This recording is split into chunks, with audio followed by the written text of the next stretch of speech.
Welcome and good evening. Thank you for joining us today. My name is Amrita Patel, and I have the privilege of introducing our guest speaker this evening, Dr. Russell Hancock, who specializes in adult psychology, forensic assessments, and testing as well.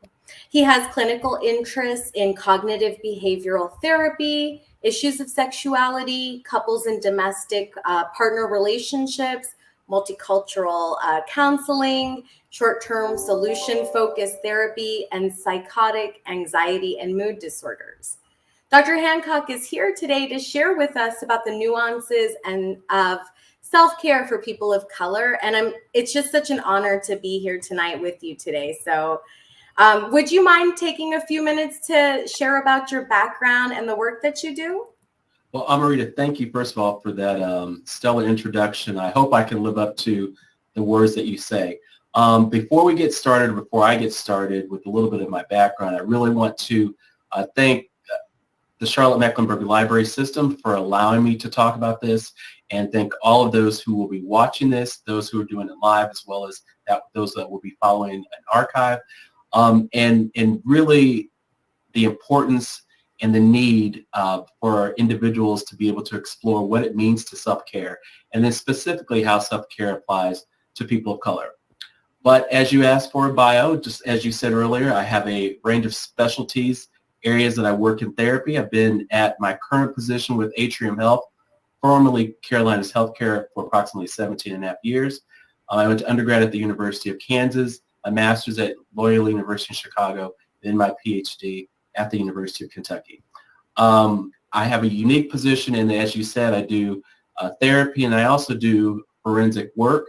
And in both capacities, although the forensic work has a little bit more involvement with the criminal justice system, in both capacities I have the opportunity, to work with people and to gain their understanding of what self-care is for them. And so I think that that's going to be applicable to what we're dealing with now. I think it's going to be applicable as it relates to people of color. And most importantly, I think it's applicable given the times that we are in, with the fact that we are still in the midst of a pandemic. Yeah, absolutely. Thank you so much for sharing that. It's so helpful for us to know who we're talking to, and especially your expertise. But to get us started, I'm curious, what is self-care? If you can explain that to us, and is it something that's more physical, or is it more about turning inwards? We'd love to learn more about what is self-care. Self-care is and can be a combination of all the things that you mentioned. It can be physical, it can be emotional, it can be mental. The way that I define self-care loosely are the activities, and I am looking off of a script here, so forgive me if I look down, but are the activities and the processes that each of us have within our arsenal that brings us to a place of peace, or that brings us to a place of calm. Self-care is vitally important in these days because of all of the changes that we're undergoing and continue to undergo. Self-care, in my opinion, is an individualized effort that each person must define for themselves as a way to create what they need for themselves. Okay, that's great. I think, it's the idea of it being an individual approach. I love that. Tonight, we are talking about the nuances of self-care for people of color, but I love that this is individualized and can apply to everybody, all of our viewers. So, well, I'm curious, how does self-care differ for people of color? And, is there anything different we need to do? Well, I think that your question is poignant, and I think it's vitally important.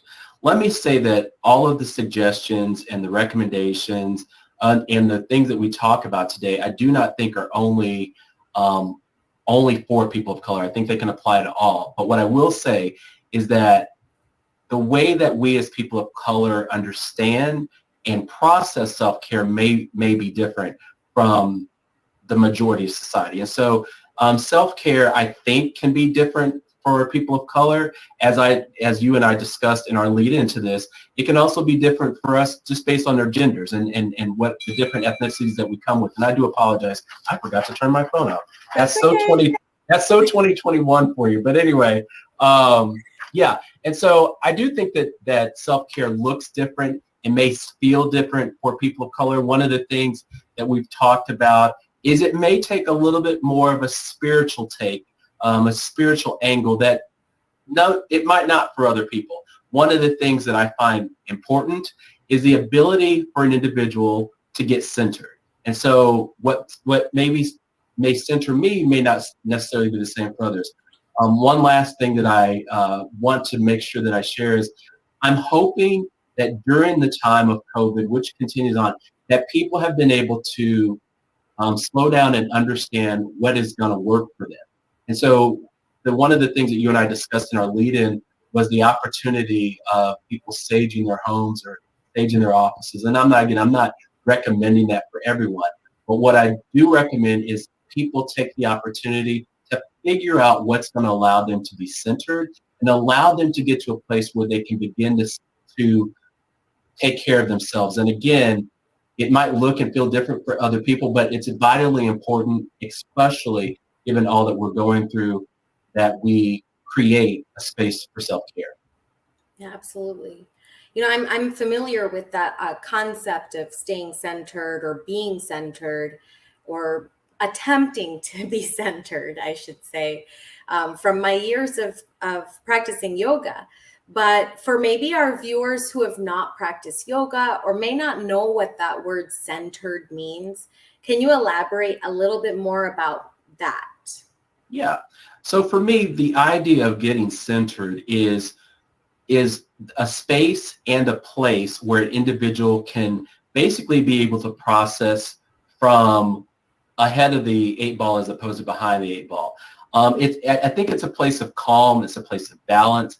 And I think it's vitally important that in order to get centered, a person or persons be able to understand what is it going to take for them to get centered. One of the things that you and I will go further into detail about as this talk continues is the notion of turning off the electronics, getting off of social media, things that we haven't always had in our lives that although we think they're vitally important now, might be taking us away from what we need in order to slow down and get more centered. Yeah. And I also, to add to that, it's for me, being centered is just, like you said, creating that balance, but also making time to turn inward, which is so difficult in this busy day-to-day world we live in. There's schedules, we're juggling a lot, but that idea of taking the time to look inward into myself, I don't know if that's the right idea with centered. No, I very much think that the way that you are describing it is in accordance to what I'm thinking. I really think it's important and again, I think in the chaos of our daily lives, and we are so connected to so many things and so many people that we tend at times to lose ourselves. And again, the purpose of becoming centered and the purpose of self-care is, and this is vital, and I hope that people can understand this and also receive it. Taking care of oneself is not at the demise of not taking care of someone else. And you've heard the saying before: you can't love anybody until you love yourself. It's in some ways it's the same thought process and the same cognitive processes when it comes to self-care. In order to help others, we have to be able to help ourselves. And I think sometimes that becomes too much. It becomes so much like we're trying to be selfish. We're not being selfish. Everyone deserves the opportunity to disconnect, and everyone deserves the opportunity to slow down. I'm really thankful you said that, because I am a mother, and as a mother of 2 young boys, I feel guilty if I try to take time for myself to either polish my fingernails or spend time to comb out my hair or whatever it is. So I really appreciate you sharing that, because it's kind of like a grace that we're giving ourselves, you know, that we're practicing some type of grace to ourselves, affording ourselves an opportunity that we wouldn't have if we didn't think to plug it into our day. So I love that you shared that. Thank you. One of the things you just said do you mind if I speak to something? Please. Okay. So one of the things that you said that really registered with me and resonated with me, and I've often used it with clients that have experienced grief or loss, but I do also think it applies here in self-care, is the opportunity to give ourselves space and to give ourselves grace. And the reason why I apply it a lot of times with people who have lost someone or who are in the process of grief is because in the process and in the timing of missing someone, then we go into the place of all of the things we should have done or wish we could have done. And that if we give ourselves the opportunity to take a step back, it's really, really important that not only when in grief and in loss, but just in our lives, that we are doing what we need to do, and we're doing what we need to do at the time in our lives. And granted, all of us could look back 5 years ago and say we could do things better or different. But the choices that we're making now are the choices that at this moment feel best for us. But it is important to know that we have to then assert what is best for us. And again, that goes back into the need for space and grace, and then also beneficial self-care. I like that. Thank you. Well, I'm very curious about whether mental health, like if self-care applies to our mental self or our physical self. So can you expound on the nuances of mental self-care versus the physical self-care that we should be experiencing or building into our routines? Very much so. So with respect to physical self-care, I think physical self-care is, as you said earlier, doing yoga, taking care of our bodies, exercising, self-care, physical with respect to our hygiene and the things that we appreciate. The mental self-care I think is going to be the most difficult for many people, myself included, is mental self-care is being able to understand who you are, understand what's going on with you, and understand what's going to work for you. And that requires time, and that requires self-exploration. And one of the things that you and I will talk about later is the notion of people journaling and the benefits of journaling. And mental self-care falls into that category of being able and allowing yourself the time and the opportunity to, again, slow yourself down to kind of go from within. Okay.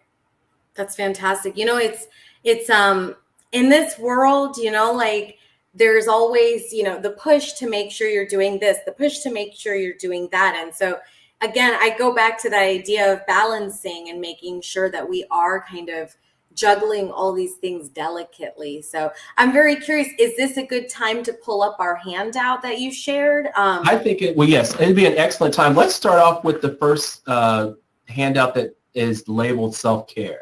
Okay. Let's go through that together with the audience. Sounds good. Let's do it. All right. So we've got our handout here. I'm going to pop it up on our screen. All right. And we've got a self-care assessment and worksheet. Let me know when you see it. It takes a minute to kind of pop up. And this sheet, when you shared this originally, I'd never seen this self-care assessment or worksheet. Can you see it on the screen? I can. Perfect. Yeah, please let me know. What am I looking at here? So what you're looking at is things that would more than likely be handed out. Depending on what's going on with the client, I might have them look at this, evaluate. Hold on one second, my phone is going off again. Might have a client review this and then just identify how often these things occur for them. It's important to understand where people are labeling things as a 5, which is the most frequently, and the things that they're not doing as much of. And it's an important way for an individual to not only kind of give an assessment of themselves, but then as the clinician is to take a step back and look at the areas where there's consistency and where there are some inconsistencies. So in terms of consistencies, these are numbers we want to have more frequently rather than rarely? Well, because I'm looking at get massages, take vacations, take day trips, and all of a sudden my score is going down. Well, there's also time for have your personal own psychotherapy, which that might not be for everybody. what I think is important to note, though, in this is, again, let's not rate ourselves as to a higher or lower score, but really let's understand, and you're more than welcome to scroll up. Let's understand the patterns and the things that's going on with us. And so some people might do better with emotional self-care than they would with physical self-care. As you on that page, the second page that you're showing, some people might be better at spiritual self-care than they are at professional work care. So it's just a matter of understanding where are the themes and patterns of the person. The one thing that I find probably the most intriguing is this one that you're showing right now, a workplace, or professional self-care. I believe that our jobs are the area where we have the hardest time setting boundaries. Interesting. Okay.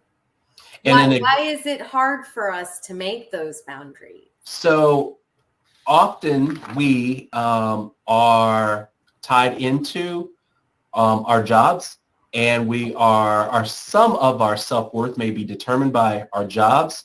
And one of the reasons why I think that is possible is because, again, we've got pros and cons of technology. And one con about technology is you can link up an the iWatch, because I don't have an Apple Watch. I don't have an Apple Watch.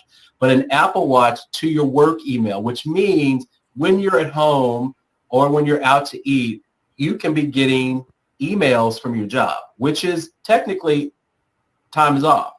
But those are things like that I think is important for people to recognize, and to also be able. You're going to hear a consistent word out of me today, and that is, I say today and tonight, is disconnect. We got to disconnect. Yeah, that's fantastic. This whole section right here, I can see contributing towards positive organizational culture too. So it's interesting, the ripple effect of our self-care can influence positively the others around us. So and the other thing that's creating a work balance, or at least some boundaries with your job, the one thing it does that is invaluable is it's showing other people how you take care of yourself. Yeah, I think it's if we don't see how people take care of themselves, we can't learn to take care of our own selves. So I definitely understand that. I love that idea that we are picking things up from our environments around us. So let us know what's on page 3 here of our self-care handout. So what's on here are things that are important, as it says here, in order for us to sustain self-care: being kind to ourselves, accepting some of the paths that you've taken in life, listening to others. The part underneath it is what I think is really, really important. And one of the things that I know, no, you can stop there. Go, yeah, there you go. Stay right there if you don't mind. So one of the things that it says here is eating healthy foods, drinking plenty of water, self-management, being able to say no. One of the things that I think is vital to all of our self-care and all of our existence is, drum roll, sleep hygiene. And what I mean by that is, as adults, we need at least 6 to 8 hours of sleep. And I don't think that we are able to operate effectively if we're not getting consistent rest. And so again, one of the things that is vitally important is, in order to start your day where you're at least giving yourself half a chance, is making sure that you get the appropriate amount of rest.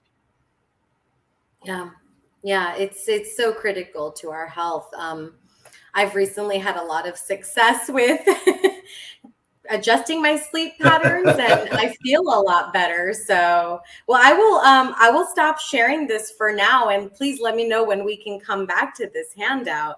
But I'm also very curious, with regards to kind of everything we're talking about, is self-care the same as having a beauty and health regimen? Is it the same as when I go to paint my fingernails or comb out my hair or have it done properly? Is that self-care? So there's a couple of different ways to look at it. I think taking care of oneself, both physically and emotionally, or mentally also, can look differently for different people. Do I think taking care of your hygiene and making sure that you are an individual, is presenting the way that they want to, yes, that can be a part of self-care, but it can also be at that person's detriment when making these appointments continue to be a hindrance to just your existence.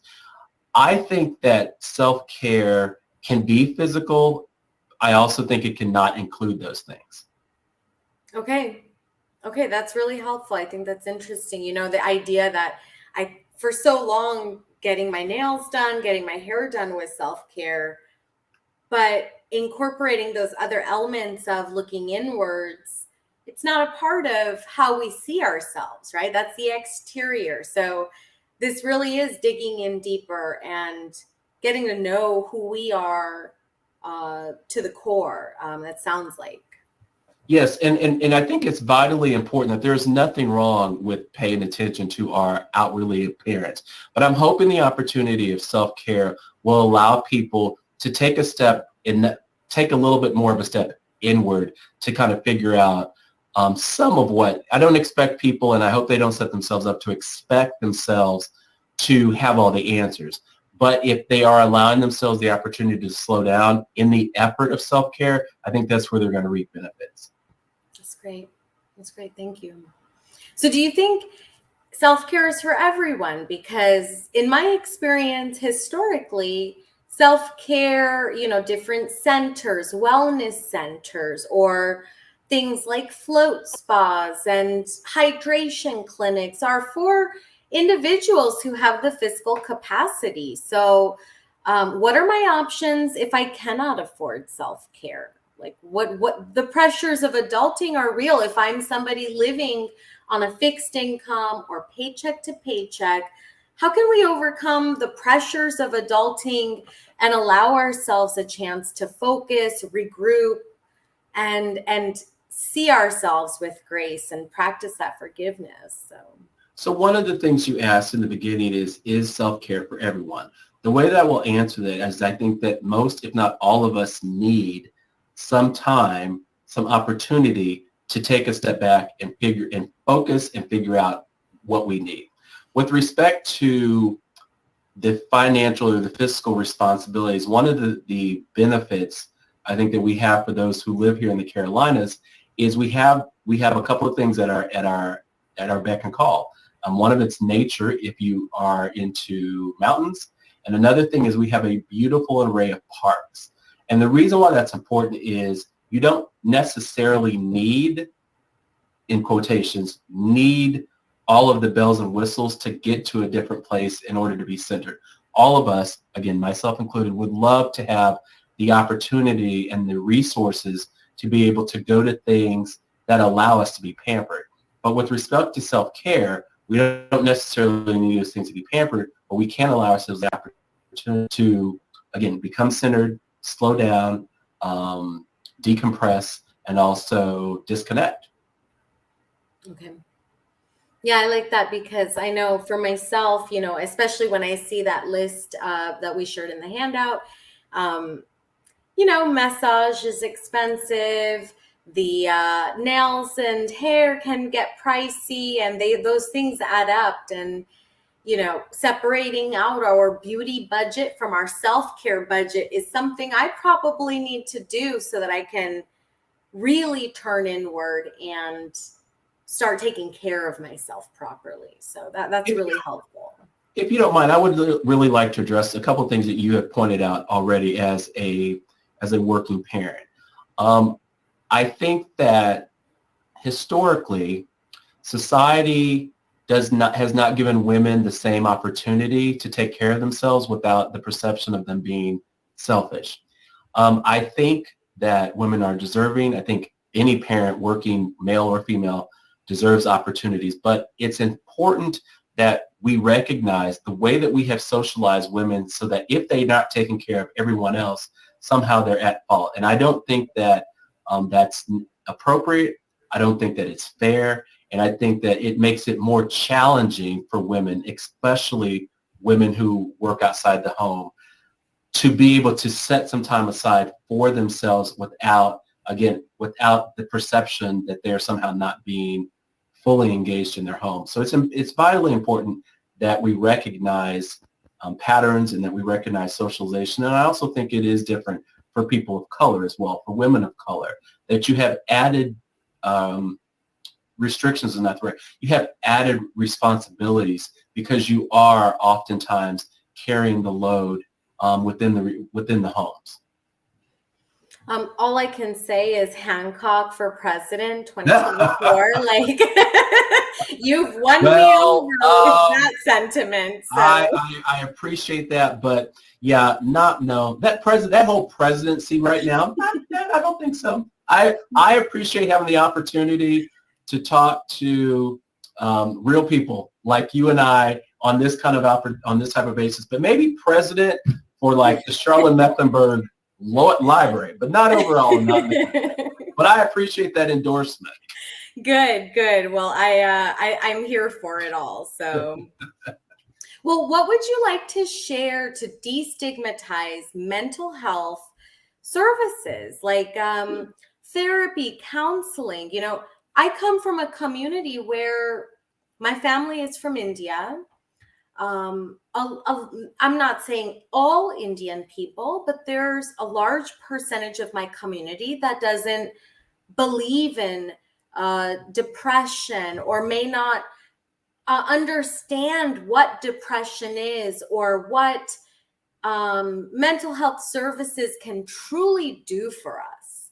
So while we have this time together, what would you like to share to destigmatize those things that come with mental health self-care?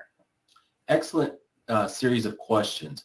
It's important to understand that the notion of stigmatizing mental health, especially within communities of color, starts and begins with this notion. And again, I can only speak as an African American, but I suspect in other communities, it's a similar thing, is that we don't take things outside the home.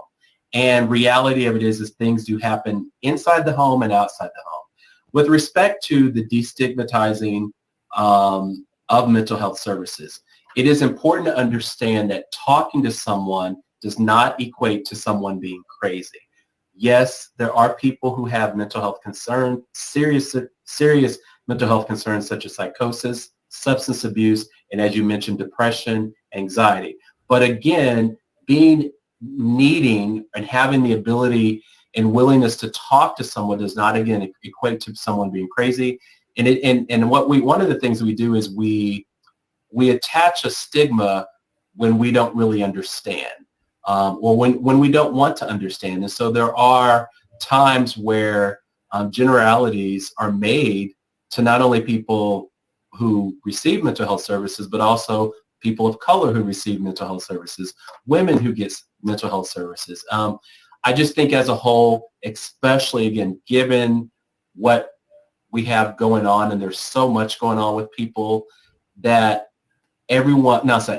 many people need an outlet, and therapy, counseling, talking to someone within a church community are all opportunities for someone talk. If you don't mind, I would like to, if we could go to the 25 tips that I gave you for tips for Black people. Yes. That handout? Let's do it. Give it a second because it takes a few seconds. Okay. Are you seeing it?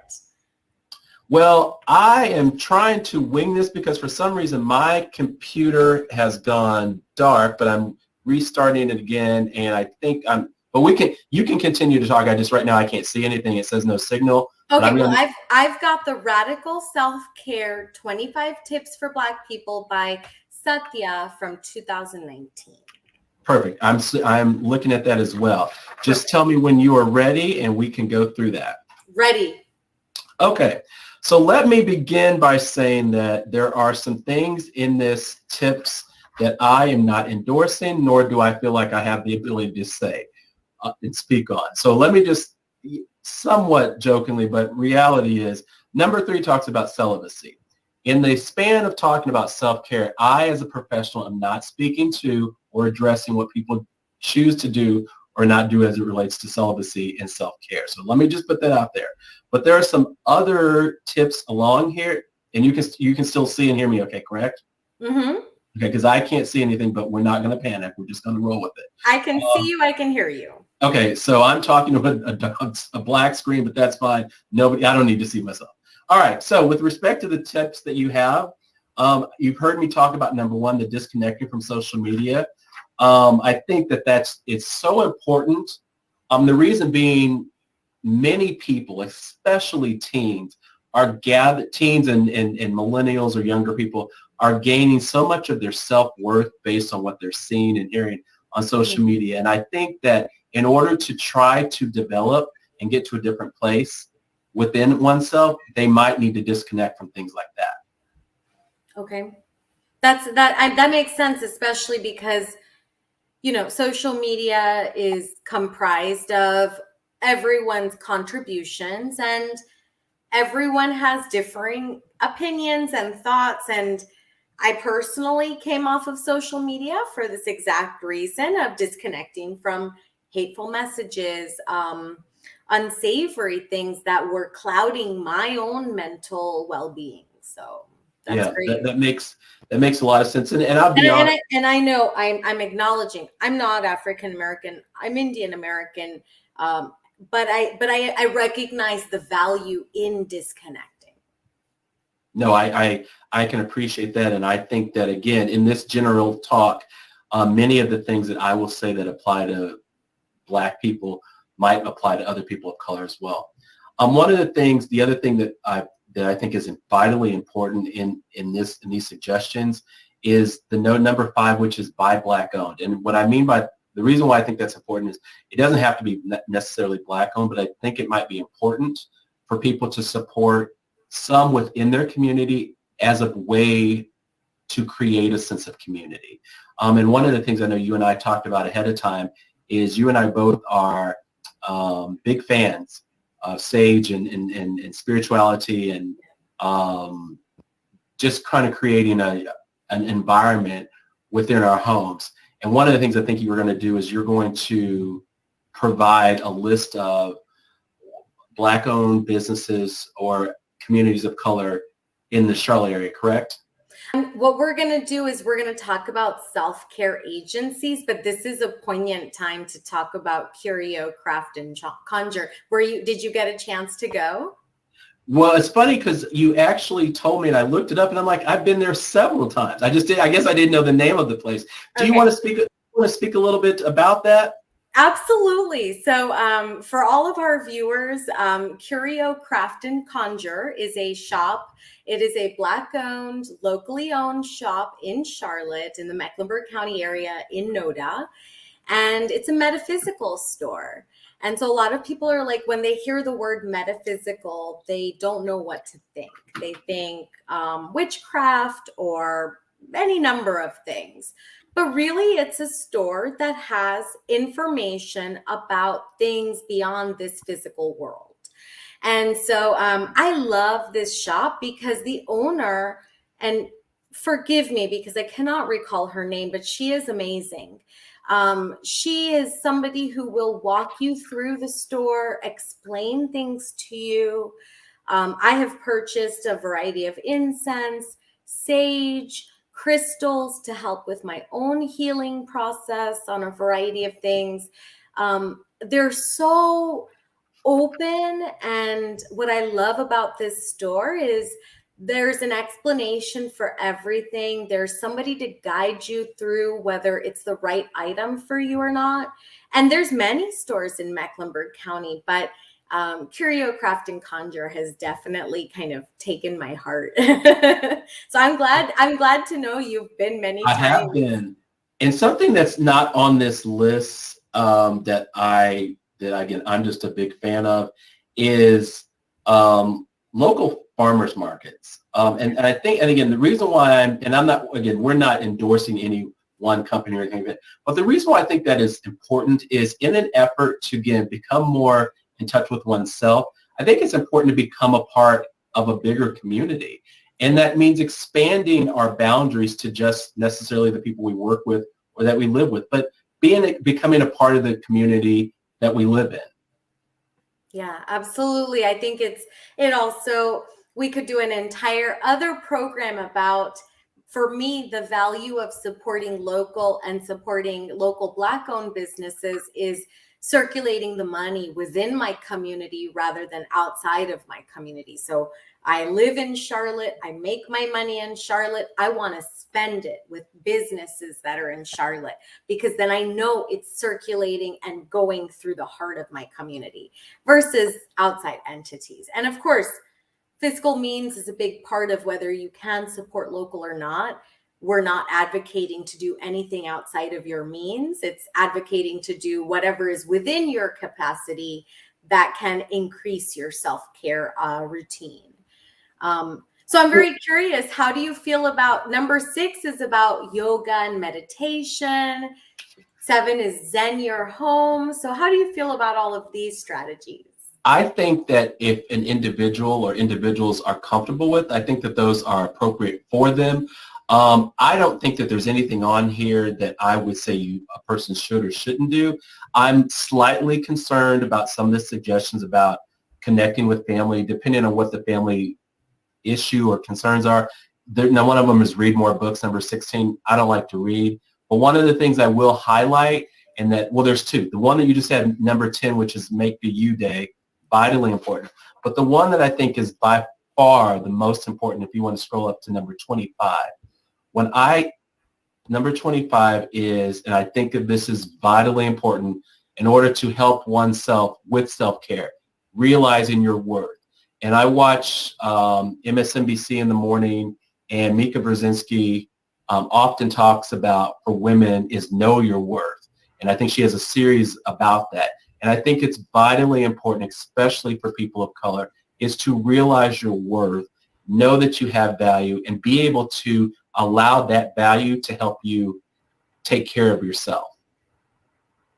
Yeah, it's interesting to think that how we care for ourselves, how we realize our worth, catalyzes so many things or shuts down so many things. So as you speak of this, I think about an article I read recently about women who don't apply for jobs because they don't think they're qualified, even though they are almost always.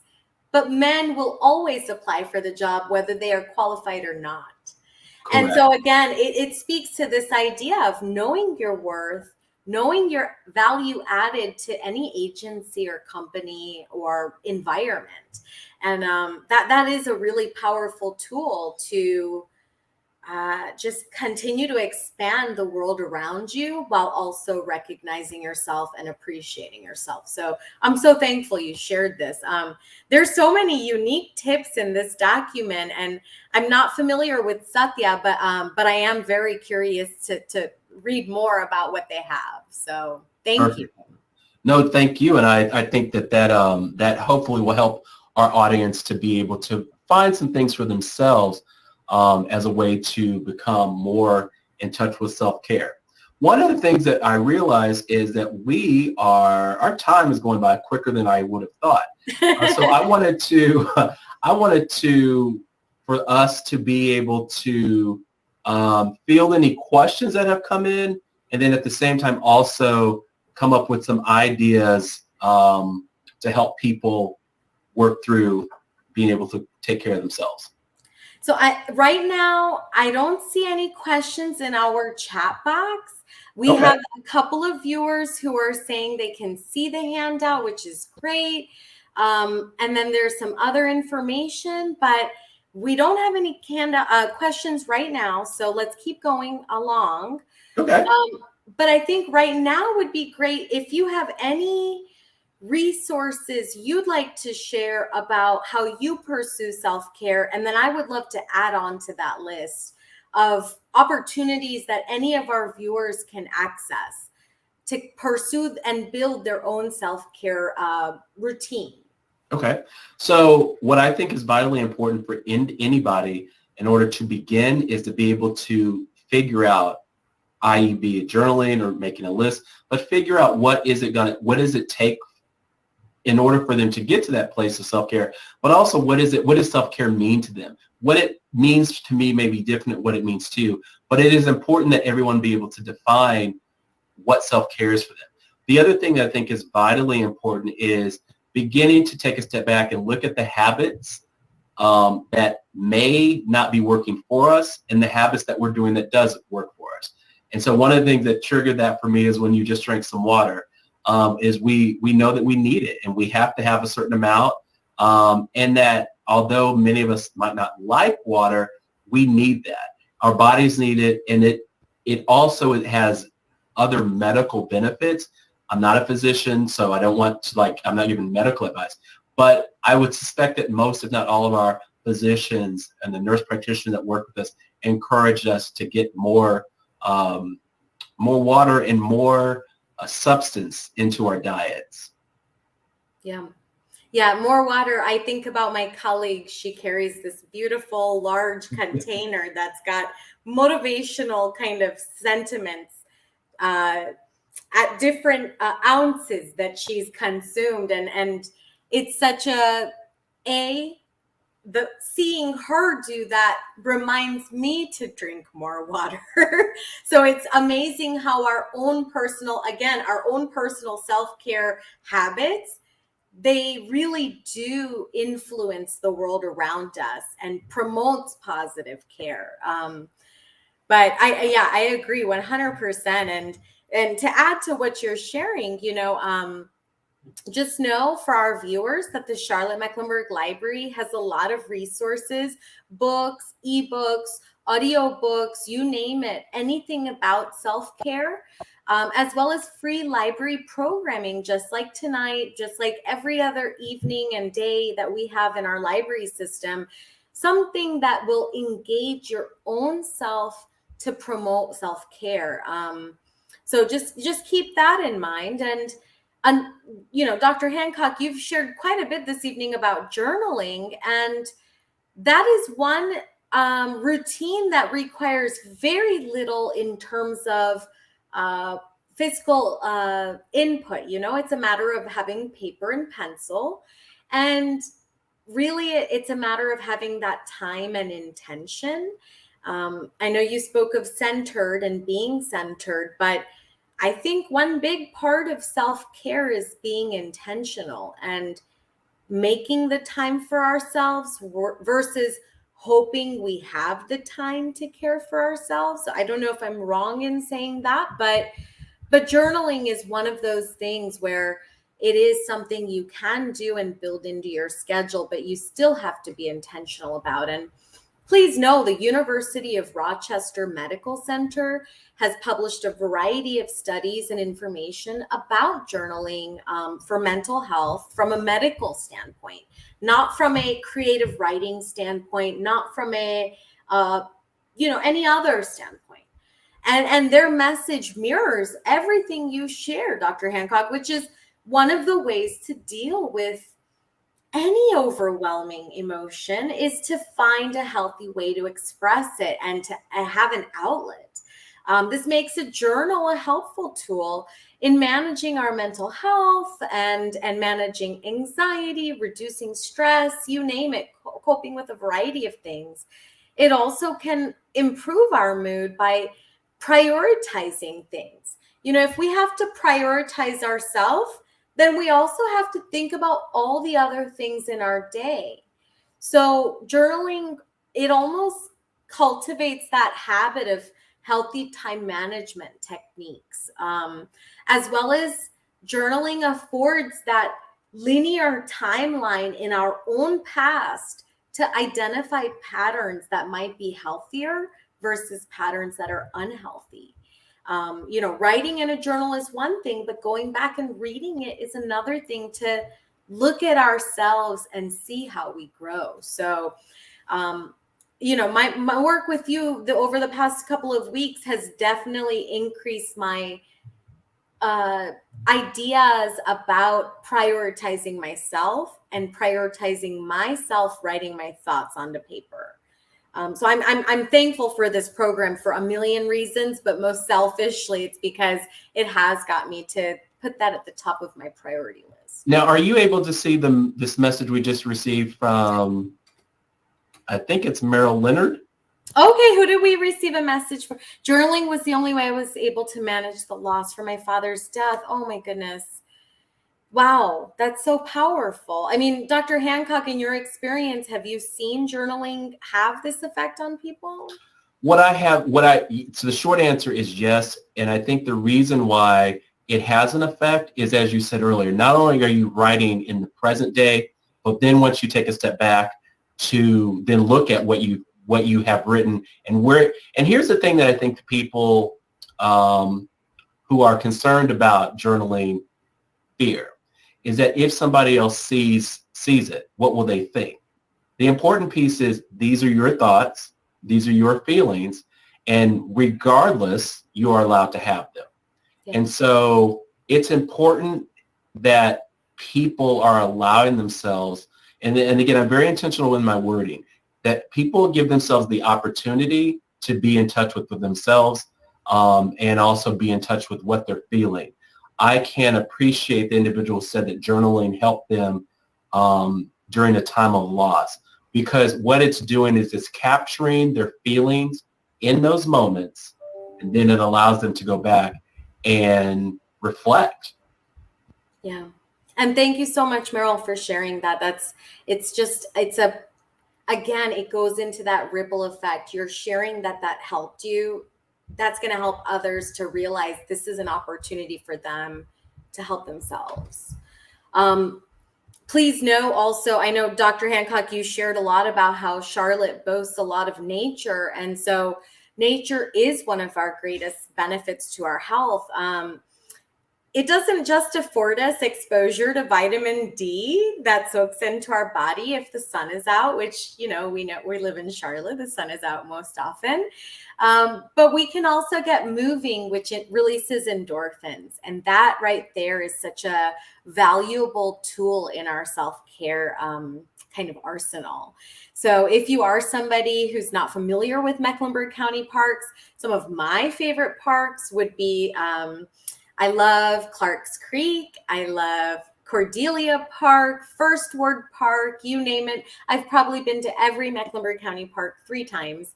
But we also boast miles and miles of greenway. And a lot of people don't realize that the greenways all connect, and you can actually spend quite a bit of time in one day exploring our very environment-rich community. If you're willing to travel, maybe about an hour outside of Charlotte at the most, maximum, you'll reach in any given direction Morrow Mountain in Albemarle, Crowder's Mountain, Kings Mountain. If you venture a little bit further, South Mountain State Park. I love all of these places to connect with nature, which again kind of mirrors what Dr. Hancock is saying. And lastly, there's a lot of resources that we won't get a chance to share today because my goodness, the time has gone by quickly. But Nami Charlotte, Nami stands for National Alliance of Mental Illness. And they have a Charlotte chapter. So we are incredibly lucky to have access to an abundance of resources about self-care and mental illness. If you're not familiar, NAMI is an organization of families, friends, individuals whose lives have been affected by mental illness. And together they advocate for better lives for individuals who have a mental illness. So again, rather than ignoring, our goal is to connect you with resources that will help you to increase your self-care routine, maybe identify any areas in your life that you want to improve on. So just know, NAMI is available, and NAMI is who put me in touch with Dr. Hancock. So I'm so thankful for them. Right, but we're still not running for president. But no. I do have something else I want to say. I want to first of all acknowledge all of the people that we can't see, but letting them know that just taking the time to listen to this talk is an effort in self-care, and that's very, very important that they understand that this is a start, and that there are a lot of opportunities for self-care. Most importantly, that we are deserving of self-care. We are deserving of just being taking care of ourselves. But I have a challenge for all of the people who will see this, whether it be live or in archive, is do something for yourself this weekend or within a 72-hour period that's just for yourself. It doesn't have to, you don't have to climb a mountain. You don't have to save a puppy. Although I'm a big fan of volunteering and all things animal rescue, but you don't have to do that. But I do implore everyone, myself included, to try to do something for themselves this weekend or within a 72-hour period in order for them to be able to appreciate the notion of self-care. And then the last thing I want to say is I so appreciate the opportunity. I appreciate the time to take this and apply it to people who look like me and people who look like you, because I do think that with all of the things that are going on right now, it is important that we be able to find our own center. And it's important that we be able to find our own self-worth, and that we are allowing ourselves the opportunity to appreciate who we are as people, as a people, and as a community of people. Thank you so much, Dr. Hancock. You're still not running for president. But no, I'm just so thankful for your expertise, your wisdom, your willingness to share. You speak to so many things that I think some of us may know about, but may not practice. And so that right there is the value added in encouraging us to practice what we are learning about and not just let it go by us, because it really can do something in terms of building our confidence, building our feelings of balance, building, just a variety of things in our own lives. So thank you so much. The Charlotte Mecklenburg Library and myself, we greatly appreciate your willingness to share this information. Please know for any of our viewers that this program is organized by our Black Lives Matter team that wants to make sure that we are expressing and sharing information that is going to be relevant to highlight this amazing movement that's happening. And we just want to make sure people have the information they need to care for themselves. So, oh, yes, Meryl is asking, can you come to one of our meetings, please, Dr. Hancock? I'll need to talk to my agent. Okay, and I will have some amazing incentives for you, as maybe a little bit of a bonus. And the frightening part was how quick I was like, let me talk to my agent. I didn't have to process. I'm like, I'm a businessman. We can do whatever we need to do. No, we can talk about it any way that I can be of assistance. I'm grateful, and I'll do whatever I can to help. Thank you kindly. Well, I really appreciate everybody for logging on. This interview with Dr. Hancock will be available as an archive. And again, thank you so much for everyone joining us. But most importantly, thank you, Dr. Hancock, for taking the time to share with the Charlotte Mecklenburg Library and with our community. It's been a pleasure to work with you, and a pleasure to get to know you. It sounds like we might have some other endeavors in the future. So again, we continue to go forward. And thank all the people who have taken the time to listen to what we had to say. Sounds good. All right. Well, we look forward to seeing you again, and bye, everyone. Thank you.